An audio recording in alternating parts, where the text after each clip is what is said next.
Bienvenue à tous dans À l'affiche. On vous emmène à Angoulême où la ville vit pendant 4 jours au rythme de la bande dessinée.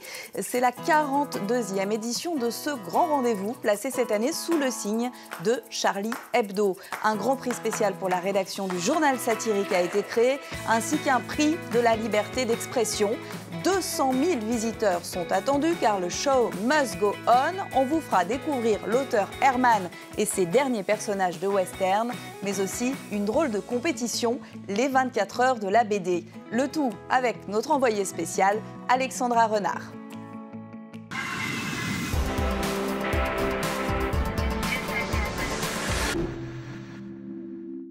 C'est donc un festival pas comme les autres qui se déroule cette année à Angoulême. Les caricaturistes assassinés de Charlie Hebdo dans l'attaque du 7 janvier sont omniprésents dans les esprits et dans la ville. On retrouve sur place Alexandra qui est dans cette belle ville. Alexandra Renard, c'est la fête de la BD, mais elle est certainement teintée de gravité cette année. Oui, elle est effectivement teintée d'une certaine gravité. On ressent une atmosphère chargée d'une émotion très palpable. On l'a ressenti particulièrement au cours de nos reportages auprès des organisateurs, auprès notamment des dessinateurs. On sent que l'attentat est encore dans toutes les têtes. C'était seulement il y a 3 semaines. Et puis un peu partout dans la ville ville est aux couleurs de Charlie Hebdo. À chaque coin de rue, on retrouve le petit fauve, cette figure emblématique du festival qui porte les couleurs du deuil. Il porte une petite pancarte dans ses pattes et qui dit « Je suis Charlie ». Également dans les rues, un dispositif de sécurité beaucoup plus élevé qu'à l'accoutumée, avec des policiers à chaque coin de rue devant chaque exposition. Les sacs sont systématiquement fouillés. Il est impossible de laisser à terre un petit sac plastique avec notamment des bandes dessinées. Il faut le garder dans ses bras.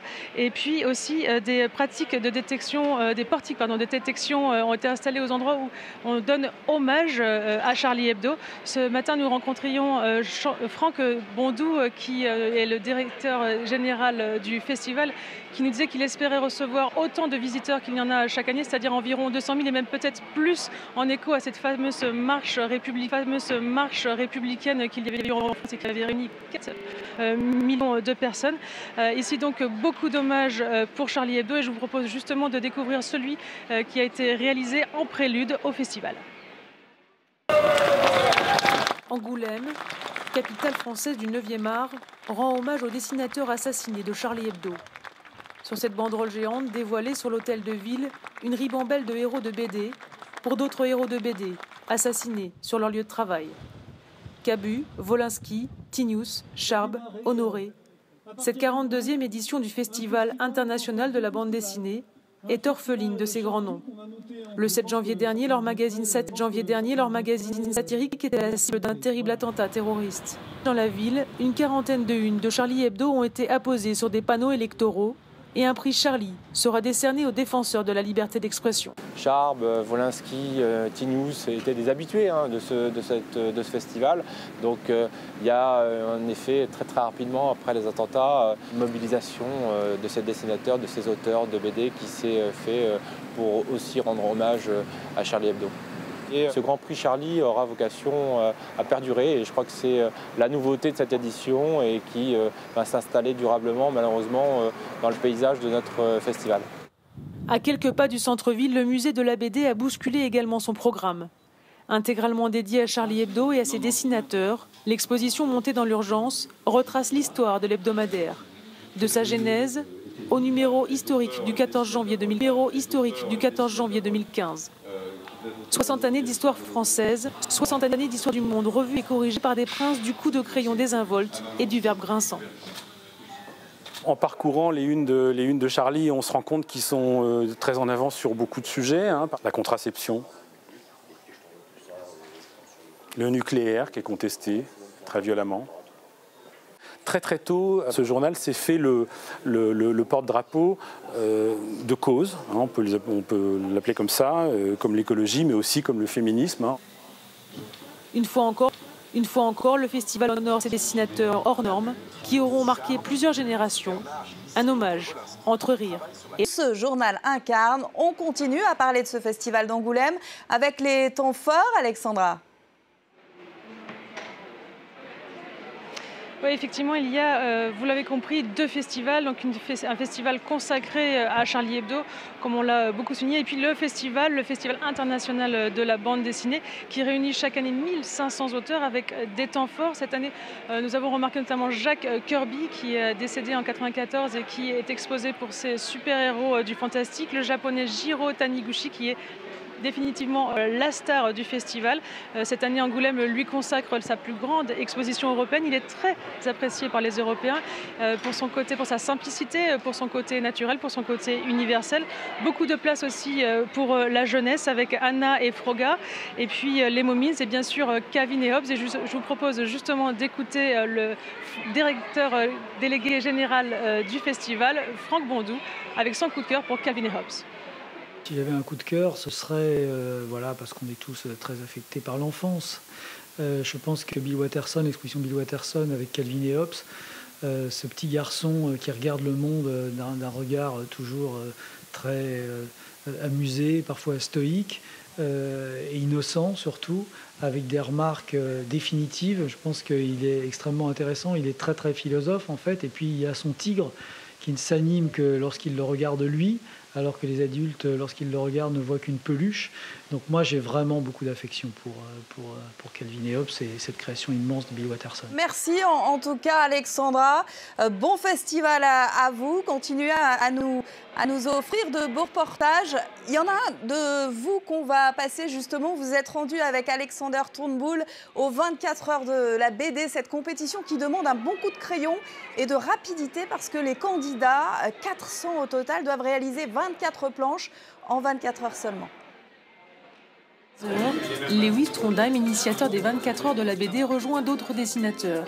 Ils sont des centaines de participants à travers le monde, auteurs à succès et amateurs, tous reliés en simultané grâce à Internet. 24 heures pour 24 planches, avec contraintes graphiques et thèmes imposés. Son chiot est refusé dans l'avion, elle le noie dans les toilettes de l'aéroport. La bande dessinée alternera une case muette et une case avec du texte. Je suis en panique totale. Ah! Donc ouais, c'est ça que ça m'inspire.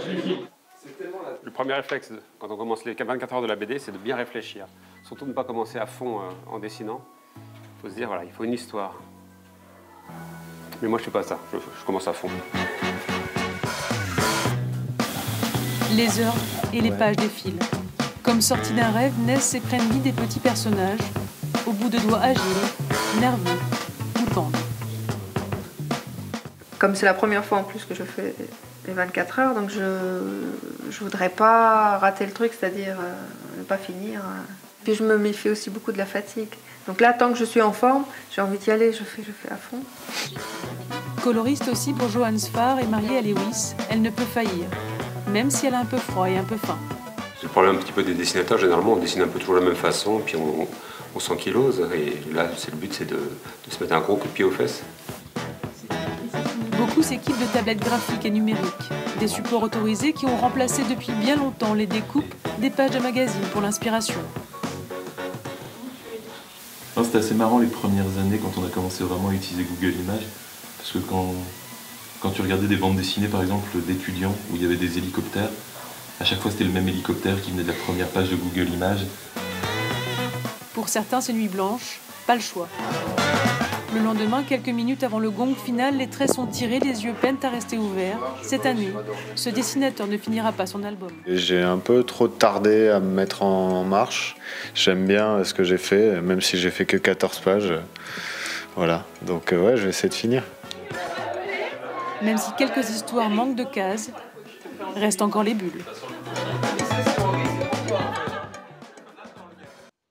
Et du côté des génies de la BD, parmi les 3 finalistes du Grand Prix du festival, le Belge Herman, un dessinateur connu de tous les fans de BD, adepte de western avec les séries Comanche, et Jérémia, ou ceux qui aiment la BD historique comme Sarajevo Tango. Herman travaille avec son fils, Renaud Lefort et Julie Dungoloff. Les ont rencontrés lors de leur expo à Versailles. Dans la famille Herman, on a toujours aimé jouer au cow-boy. Il y a le père, mais aussi le fils. Attention à ne pas les regarder de travers, Clint Eastwood. Oui, Herman est un homme très recherché, surtout quand il dégaine son stylo. Le pirate principal. Ouais, si c'est possible, si c'est possible, si c'est d'accord. Bah, évidemment, c'est possible.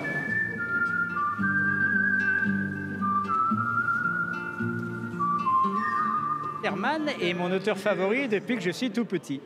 C'est quasiment le seul monstre sacré de la bande dessinée qui continue de venir jusqu'à son public. Aujourd'hui, les fans découvrent Sans pardon, un western fataliste où Buck Carter, ordure impitoyable, laisse sa femme se faire tuer par l'US Marshal Matterson pour sauver sa peau. Le tout sous les yeux de son fils. C'est le happy end, on n'en voulait pas, c'est certain. Non, non, je préférais ce côté un peu âpre, sans illusion. J'ai un penchant pour ça. Mon père est un râleur avant tout. C'est quelqu'un qui est un désespéré de l'humanité. Né en 1938, cet apprenti ébéniste laisse rapidement tomber le bois pour les planches de BD. Dans les années 60, Greg, le créateur d'Achille Talon, le remarque et ensemble ils inventent Comanche. En 1977, première série solo avec Jérémia et son univers post-apocalyptique.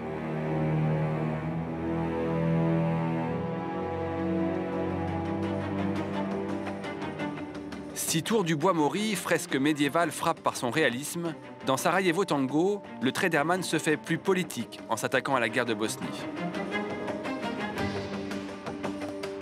Le père dessine, le fils écrit, le duo a déjà co-signé 4 albums. Il me pousse un peu dans les orties, c'est pas mal. Donc, parfois, il me vexe pas, mais il me fait remarquer des défauts qui traînent depuis un moment et qu'il a beaucoup hésité à me signaler. Eh ben, je suis content qu'ils me les disent. Pour un débutant, je trouve que c'est pas mal. Il y a de la pâte, il y a du travail encore, il y a du travail, il y a de l'idée. Il y a un bel équilibre. Autodérision et modestie, le papa et le fiston ont plus d'un horizon dans leur crayon. Et c'est déjà la fin de cette émission. On se quitte avec des dessins de l'invité d'honneur du festival, le japonais superstar Jiro Taniguchi. On vous en a parlé tout à l'heure. Une expo revient sur les 45 ans de carrière du célèbre mangaka. C'est contemplatif, à l'image de l'homme qui marche, déambulation d'un flâneur solitaire dans les ruelles d'une banlieue. Merci à tous. Vous pouvez retrouver cette émission en un clic sur france24.com.